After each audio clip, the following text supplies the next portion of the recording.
My channel learn with Kesha. इस class में हम वर्कशीट 17 के बारे में बात करेंगे, सोशल साइंस के, जो इकोनॉमिक्स से रिलेटेड है और जिसका टॉपिक है विकास। तो चलिए स्टार्ट करते हैं आज की ये वीडियो। सो स्टूडेंट्स, आप लोगों को आज वर्कशीट 17 में डेवलपमेंट जो चैप्टर हमने लास्ट टाइम पढ़ा था उससे रिलेटेड ही आपको दिया गया है। आपको एक छोटा सा पैराग्राफ दिया है जिसको पढ़ के उससे रिलेटेड क्वेश्चन आंसर्स करने हैं। तो सबसे पहले आप लोगों को इसमें मापन बता रखा है कि किसी भी देश की अर्थव्यवस्था का मापन करके हम ये पता लगाते हैं कि वो देश विकसित है या विकासशील है।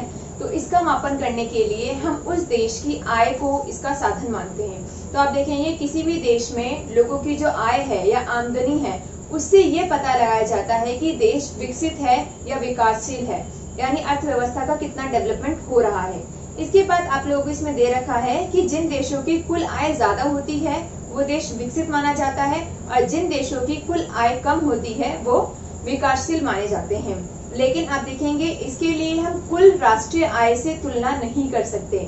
इसका सबसे बड़ा रीजन ये है कि जितने भी देश हैं सब में जितने भी देश हैं उन देशों में जो जनसंख्या है वो एक समान नहीं है।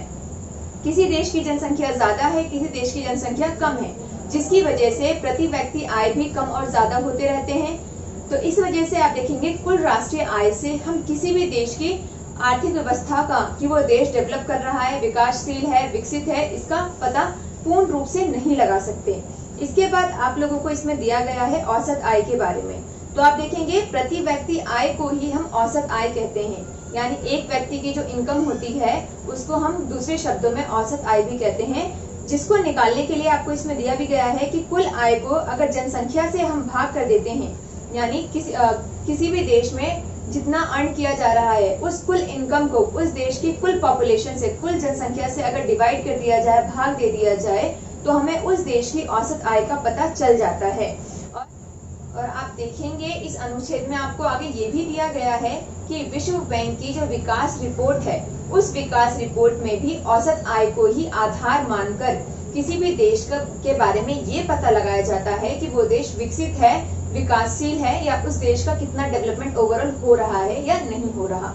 तो इस तरीके से आप देखेंगे इस पूरे अनुच्छेद में आप लोगों को ये बताया गया है किसी भी देश की आर्थिक व्यवस्था का मापन करने के लिए देश की औसत आय जो है वो इम्पोर्टेंट होती है। साथ ही साथ राष्ट्रीय आय के द्वारा हम किसी भी देश की अर्थव्यवस्था का मापन ठीक प्रकार से नहीं कर सकते। आई थिंक आप लोगों को ये अच्छे से समझ में आ गया होगा। चलिए अब डिस्कस करते हैं क्वेश्चन आंसर्स को। स्टूडेंट्स, पहला क्वेश्चन देखिए आपके स्क्रीन के ऊपर आ रहा होगा कि देश के बीच तुलना में कुल आय या राष्ट्रीय आय की तुलना को अधिक उपयुक्त या ठीक क्यों नहीं माना जाता। तो आप देखेंगे अभी हम लोगों ने थोड़ी देर पहले डिस्कस किया है अनुच्छेद में कि किसी भी देश की कुल आय या जो राष्ट्रीय आय होती है वो पूरे देश की पॉपुलेशन की आय होती है और हर एक देश की जनसंख्या अलग अलग होती है, जिसकी वजह से देश में रहने वाले प्रत्येक व्यक्ति की जो प्रति व्यक्ति आय है वो अलग अलग होती है, जबकि जो राष्ट्रीय आय है वो उस देश की कुल आय को बताता है, जो पर्टिकुलर एक व्यक्ति की स्थिति को नहीं बताता। इसलिए आप देखेंगे जो कुल आय या राष्ट्रीय आय है वो देश के बीच तुलना करने के लिए अधिक उपयुक्त नहीं माना जाता। आई होप आप लोगों को ये अच्छे से समझ में आ गया होगा। प्रति व्यक्ति आय निकालने के अगर फॉर्मूले की बात करते हैं हम, तो इसका फॉर्मूला है कुल राष्ट्रीय आय बटे में देश की कुल जनसंख्या। यानी कुल राष्ट्रीय आय को अगर कुल जनसंख्या से हम डिवाइड करेंगे तो हमें किसी भी देश में व्यक्ति की प्रति व्यक्ति आय के बारे में जानकारी मिल जाएगी। तो आई होप ये आप लोगों को अच्छे से समझ में आ गया होगा। नेक्स्ट क्वेश्चन है हमारा, किसी देश में कुल आय का बड़ा हिस्सा कुछ ही लोगों के पास हो तो औसत आय भी सही स्थिति नहीं दिखा पाती। सोचिए कैसे।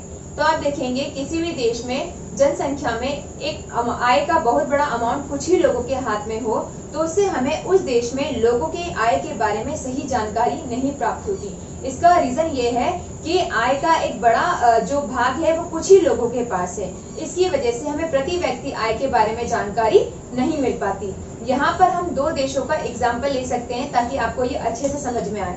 तो आप देखिए यहाँ पर मैंने आपको दो देशों का एग्जाम्पल दिया है, आपको स्क्रीन के ऊपर दिखाई दे रहा होगा कि एक देश की औसत आय जो है वो 11.5 है, जबकि दूसरे देश की जो औसत आय है वो 14.33 है। तो आप देखिए ये औसत आय जो है हमें देश के लोगों की कुल आय का एक एवरेज दिखा रहा है, पर्टिकुलर एक व्यक्ति की आय नहीं पता चल रही। लेकिन जब आप देखेंगे ध्यान से समझने की कोशिश कीजिए इसे कि प्रत्येक व्यक्ति की आय जो है अलग अलग है। यानी दूसरे देश का जो मैंने एग्जांपल दिया है उसमें आप देखिए, आपको दिख रहा होगा कि किसी व्यक्ति की आय 12 है, किसी की 13 है, तो किसी की 24 है। अगर हम औसत आय की बात करते हैं तो पूरा ओवरऑल निकल कर आ रहा है 14.33 कि हर एक व्यक्ति जो 14.33 कमा रहा है। लेकिन रियल में तो ऐसा नहीं है।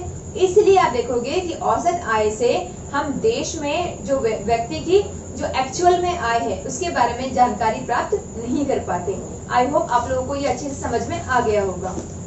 सो स्टूडेंट्स, इस वर्कशीट में हम लोगों ने विकास का ही पार्ट डिस्कस किया है, जिसमें हम लोगों ने बात की कि किसी भी देश की अर्थव्यवस्था का मापन करने के लिए किस प्रकार से जो औसत आय है या प्रति व्यक्ति आय है उसको आधार बनाया जाता है, और विश्व बैंक के द्वारा किस प्रकार से औसत आय को आधार बनाकर सही मापन करने की कोशिश की जाती है। इसके बाद आप देखेंगे इसमें हम लोगों ने क्वेश्चन आंसर्स भी डिस्कस किए हैं। अगर आप लोगों को कोई भी क्वेश्चन समझ में नहीं आता या कोई भी पॉइंट क्लियर नहीं होता तो आप लोग मुझसे कमेंट करके भी पूछ सकते हैं। अगर आपको मेरी ये वीडियो अच्छी लगी तो इसे लाइक और सब्सक्राइब कीजिएगा, अपने फ्रेंड्स के साथ शेयर भी जरूर कीजिएगा। चलिए मिलते हैं अपने नेक्स्ट वीडियो में, जब तक के लिए बाय बाय, टेक केयर।